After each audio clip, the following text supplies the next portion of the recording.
हाय। राजा ने माची देव को कहा, वाह माची देव, आपने कितनी आसानी से समाज कंटक का कांटा दूर किया, लेकिन एक प्राणी को आपने कैसे अपने काबू में कर लिया? माची देव, महाराज, दुनिया में दो तरह के प्राणी होते हैं। एक लातों के भूत बातों से नहीं मानते। यह शराबी इसी तरह का था। उसे पीट कर ही पाठ पढ़ाया जा सकता था, जो मैंने किया। दूसरा प्रकार है प्यार का।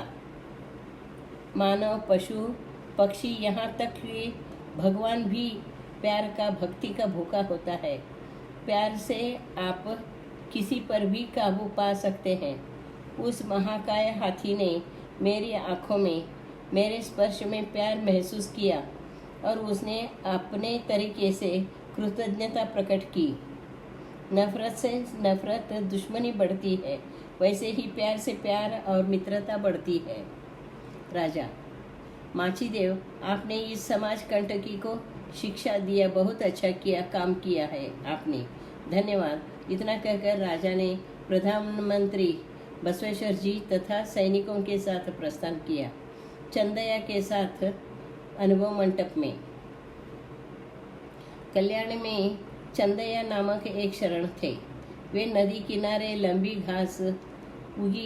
घास लाकर उसकी रस्सी बनाकर बेचते थे। यही उनका कायक था। एक बार घास की गठरी उठाते समय उनके गले में असावधानी से बंधा हुआ इष्टलिंग फिसलकर नदी में गिर गया। चंदया ने सोचा, मैंने खुद लिंग पानी में नहीं डाला। जब वे स्वयं गिर गए हैं तो भावलिंग की ही मानस पूजा कर सकता हूँ। अभी लिंग ढूंढते बैठूंगा तो लिंग जंगम दासोह के लिए देरी हो सकती है।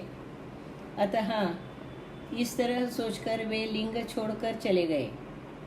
यह पूरी रोचक कथा, घटना और वाद विवाद मूल्य चंदया किताब में आई है। चाहने वाले और अधिक जानकारी पाना चाहने वाले इस किताब में पढ़ सकते हैं। यह सब मालूम होने पर माची देव ने चंदया को समझाया कि मिष्टान्न बस हो गया तो कोई फल नाकारता है क्या? ज्ञानी होने के बाद भी क्रियाकर्म छूटता है क्या? खटमल के कारण कोई अपना घर फूंकता है क्या? लिंग पूजा रहस्य जानने के बाद जंगम पूजा छोड़ नहीं सकते। अतः आप इष्टलिंग को इस तरह नहीं छोड़ सकते। इस तरह माची देव ने चंदया को बहुत समझाया। चंदया ज्ञानी भी थे और हठी भी थे। उन्होंने कहा, किसी भी कायक द्वारा हो, भाव शुद्ध होकर गुरुलिंग जंगम की सेवा करना ही सच्ची शिव पूजा है। क्रिया के बिना बात करना कैसी पूजा? वह चन्न बसवण्णा प्रिय चंदेश्वर लिंग को पसंद नहीं। मडवाड़ा या मैं का भाव जब तक है गुरु पूजा करनी चाहिए। मैं का भाव जब तक है लिंग पूजा करनी चाहिए। मैं का भाव जब तक है जंगम पूजा करनी चाहिए। मैं और तुम उभय भाव मिटने पर चन्न बसवण्णा प्रिय चंदेश्वर लिंग ने कुछ भी नहीं कहा।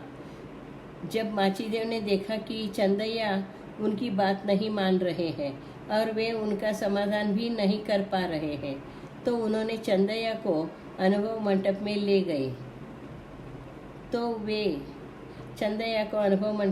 गए।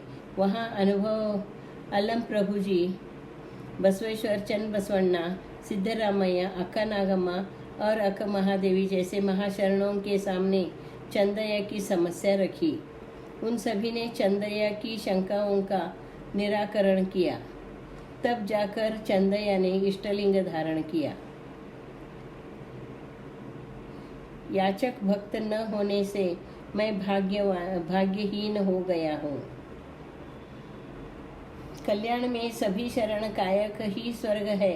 इस बसवण्णा के घोष वाक्य के अनुसार एक एक कायक ईमानदारी से करते हुए संतोष से रह रहे थे। जो भी है और जितना भी है उसी में संतुष्ट होकर रहते थे। अतः कोई किसी से कुछ मांगने का सवाल ही पैदा नहीं होता था। ऐसे में बसवण्णा ने एक बार कहा, मांगने वाला शरण न रहने से मैं भाग्यहीन हो गया हूँ। ऐसे कहा। यह बात मड़वा माचैया के कानों पर आई। उन्हें गुस्सा आ गया। वे मन ही मन, बसवा, मैं महादानी बन गया हूँ, ऐसा अहंकार कैसे कर सकते हैं? बसवा, उन्हें पाठ पढ़ाना चाहिए। Thank you.